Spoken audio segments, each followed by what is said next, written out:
Assalamualaikum warahmatullahi wabarakatuh. Perkenalkan, nama saya Nurhaliza Buton dengan NIM P0717232330 dari tingkat 2A. Di sini saya akan menjelaskan tentang pewarnaan jamur pada laboratorium mikologi klinik. Pewarnaan jamur di laboratorium mikologi klinik merupakan langkah krusial dalam identifikasi dan diagnosis infeksi jamur.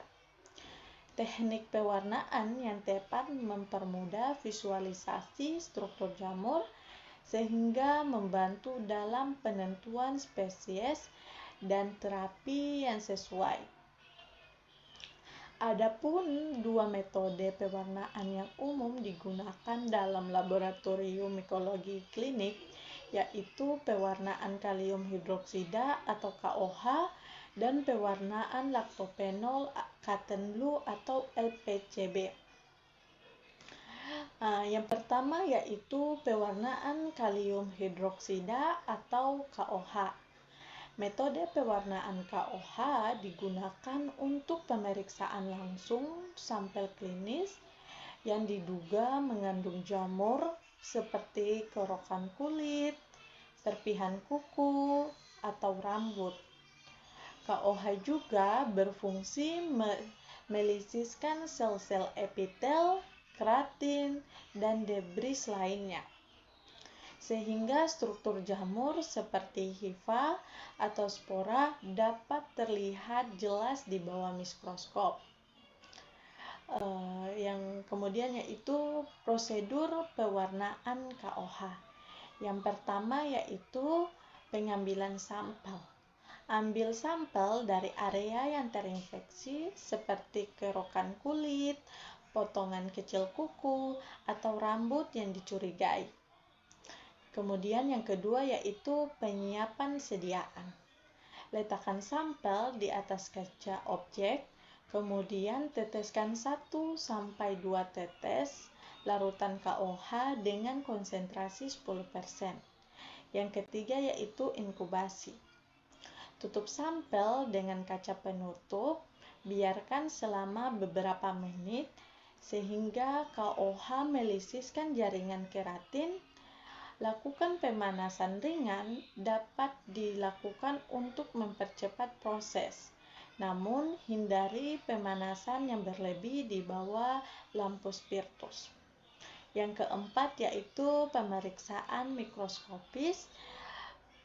Amati sediaan di bawah mikroskop dengan pembesaran rendah 10 kali untuk mencari struktur jamur. Jika ditemukan, lanjutkan dengan pembesaran lebih tinggi yaitu 40 kali untuk detail morfologinya. Yang itu hasil positif, jamur tampak seperti elemen hifa atau spora dengan dinding sel tebal dan tidak berwarna.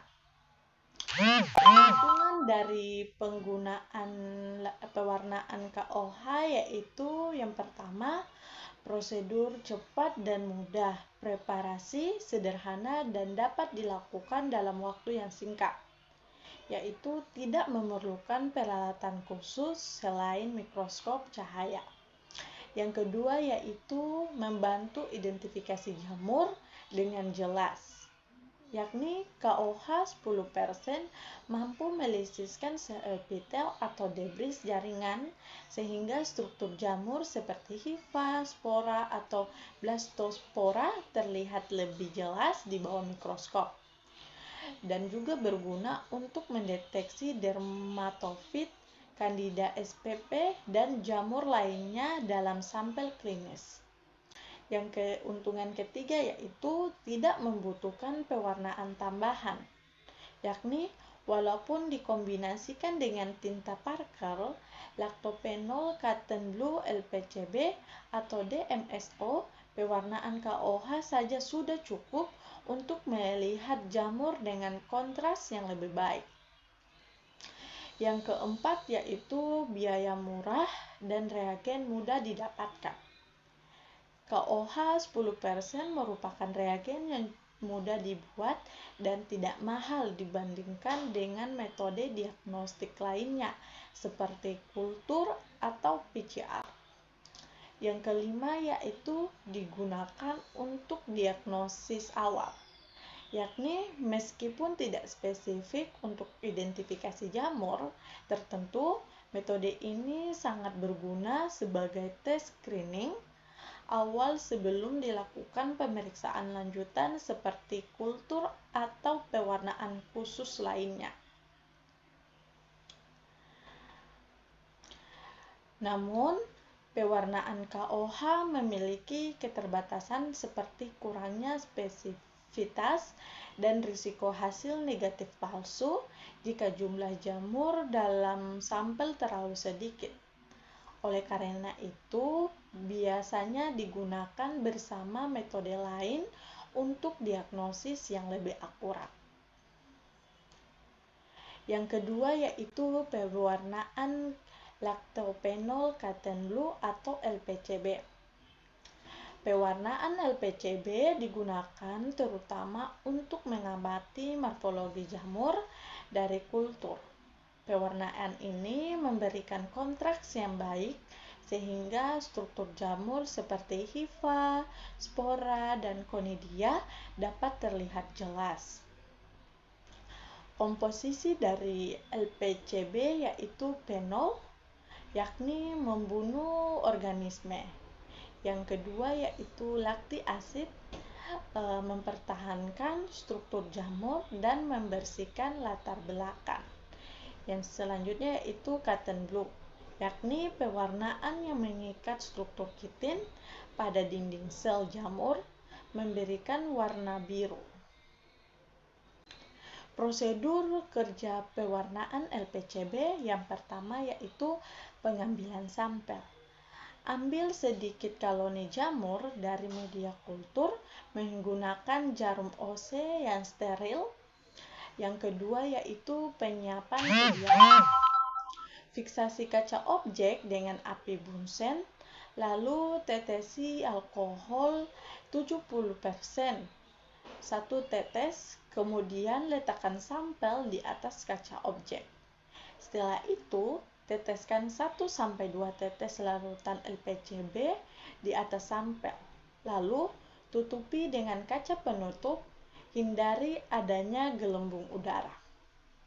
Yang ketiga yaitu pemeriksaan mikroskopis.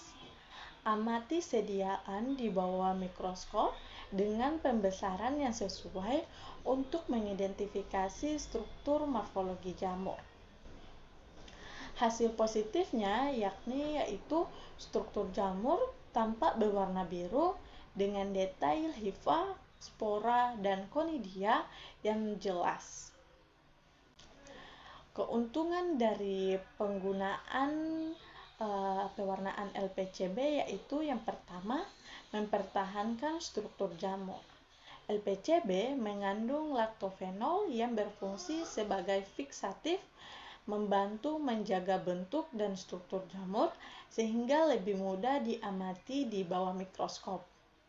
Yang kedua yaitu mewarnai dengan kontraks yang baik.